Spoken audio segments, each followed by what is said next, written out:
She's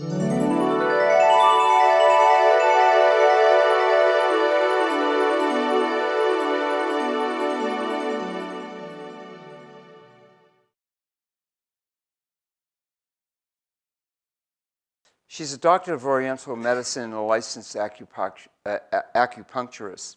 For over 35 years, Gail has worked in the field of structural and energetic healing, using the principles of traditional Chinese medicine. She's also a religious science minister, an interfaith minister, and a licensed unity teacher. And like I said, she's a light in this world. Please put your hands together and welcome to Sac Soul Talks, Gail, Derin.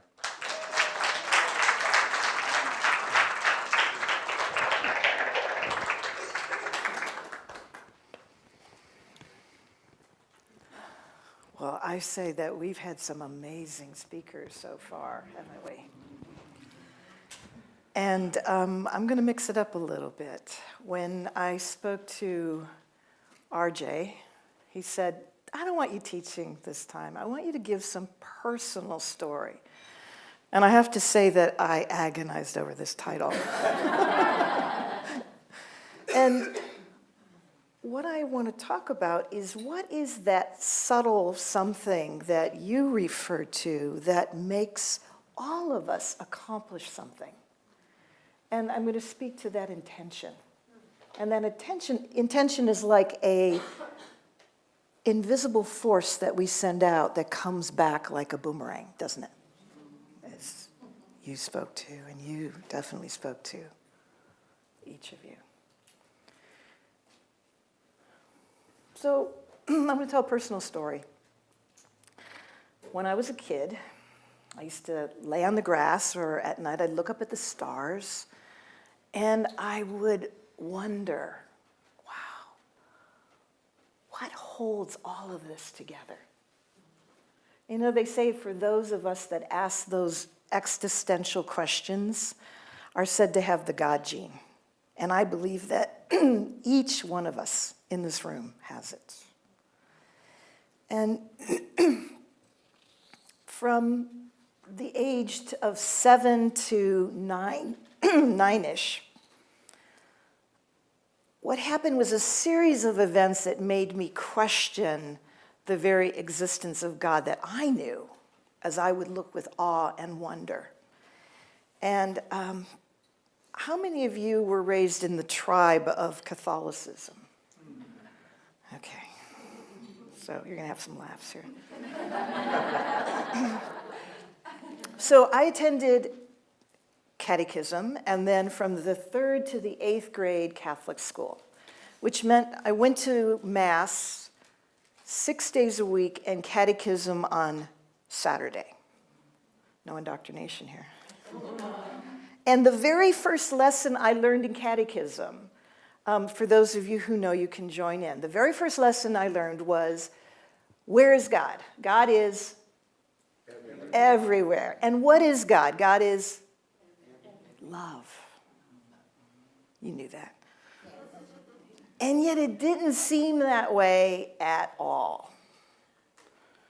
And so picture this, 1960s, St. Isaac Jogues in Michigan, and at the center altar, there's this 20-foot Jesus on a cross with nails through his feet and his hands, with his head hanging down, with the blood coming out of his side. And I would just stare at that image, just trying to make sense of it. And then at that time, women weren't allowed to wear, they couldn't go into church without wearing a covering on their head. And so we wore uniforms, and so one day I forgot my beanie. And I just decided I would go into church anyway, and I got stopped by a nun.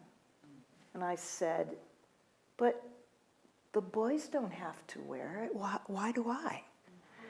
And she very sternly told me in a really angry voice about Eve being evil and creating a curse, for all women, for all eternity. And she said, okay, what you have to do is you have to put a Kleenex on your head with bobby pins. You remember this? Okay.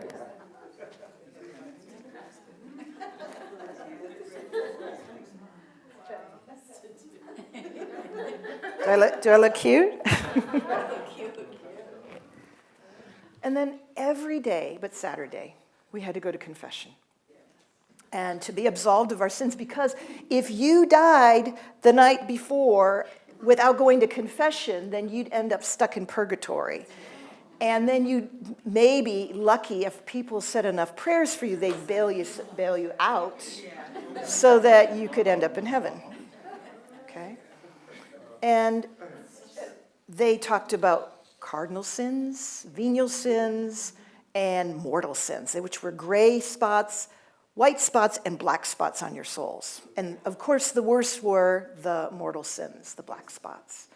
And you would commit a mortal sin if you killed someone, if you didn't go to church on Sunday, and if you ate meat on Friday. Kind of crazy, eh? So as I went to confession one day, and again, reviewing that day, okay, what was wrong with me this day, and what did I do bad? And so I went into the confession, I go, bless me, Father, for I have sinned. My last confession was yesterday, and it was blank. I mean, actually I was a pretty good kid. What do you do from the day before? But out of my mouth came, I lied to my mother and father 37 times. And then I went, oh my God, I just lied to a priest, for real. So he threw the proverbial book at me, and he made me go up and kneel at the altar and say all kinds of Hail Marys, Our Fathers, and acts of contrition to erase those little spots off my soul. So I was leaving church that day, and this kid comes up to me and he goes, hey, I saw how long you were up there. Not bad. And then there was Lent, the Stations of the Cross, where we agonized over Jesus' suffering and crucifixion. And it would be hours on Fridays. We'd be sitting and kneeling and standing. And I remember this moment where I looked up at the stained glass and I said a prayer. And I said, God, I know I'm going to move away from you. Just don't let me go too far, okay? And so I stayed in school, but just went through the motions.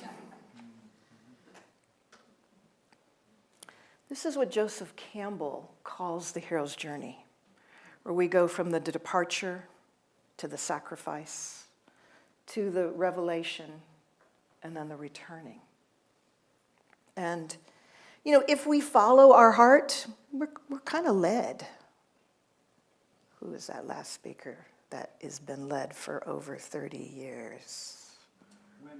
Wendy had to leave. Okay, that's someone. She's followed her heart.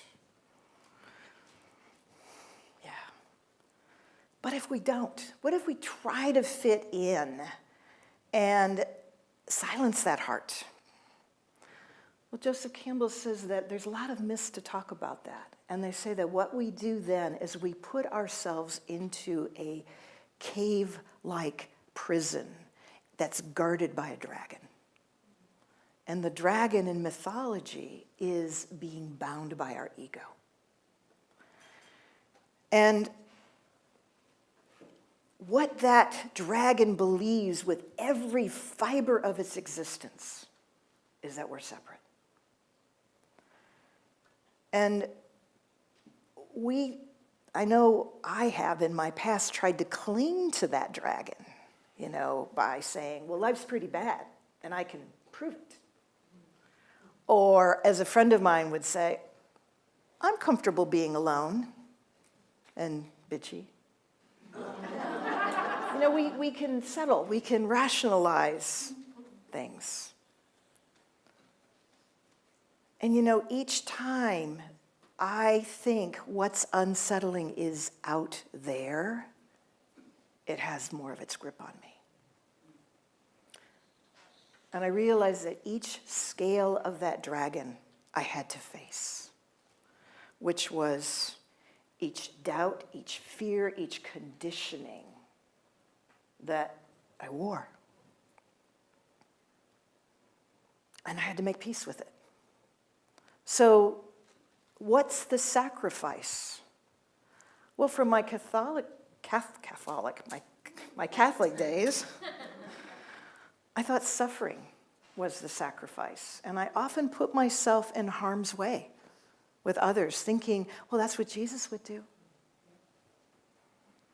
And later I came and still am coming to realize that the real sacrifice is to give up the belief, the conversation, the evidence that I'm separate from my good or my God. You know, in the past, it took the cosmic 2x4. Not that any of us know that we have a couple nodding heads in the audience. But at the age of 24, I suffered a brain injury from a car accident. And it was AKA forced retreat. And during that time, I asked that existential question. Okay, now what? And I listened, and it hurt to think, hurt my brain. So it actually gave my heart a little chance to actually move into some unknown territory. And, you know, each of us have returnings. It's where our being knows what our heart, and our heart tells us what our head can't take us there. It's like our head can only take us to a certain threshold. And I began to hear, probably from since I was a kid, with that awe and wonder what my heart wanted me to hear. You know, when I think I'm separate, I play the outer game, and I'm being pulled and reactive. But when I listen from my heart, I find what's happening, as you were speaking of, is there's an evolution of an intimacy with life, that humanness, that we have the privilege and the messiness of life to step into. And that means facing the moment whether I prefer it or not. So when I find myself asking, as I did as a kid, what's wrong with me? Or why can't I do this? I will know that my ego and the dragon will have an answer. But if instead I ask from my heart, what's good in this situation? How can I see this differently? What would happen if I could hold this with compassion? These are the questions I would rather choose for my life experience. So, in closing, I have a few questions for you. And these are questions that our heart would like us to experience. So, since science and mystics say that there's no time and space, what if you were to breathe already into your life fulfilled? What if you were to breathe into already supplied, already loved and appreciated, already mission accomplished? What would emerge? Notice what that feels like in your heart to already accept that for yourself. So what was my mission accomplished? Well, I realized that intention, that prayer that I set out as that little 7 to 9-year-old of saying, God, don't let me go very far away. It was actually kind of silly because where else could God go? And from that first catechism lesson, it came full circle. So, where is God? God is everywhere. And what is God? God is Love. And I realized, and I always will keep realizing, that it's really just all God, pouring God into God.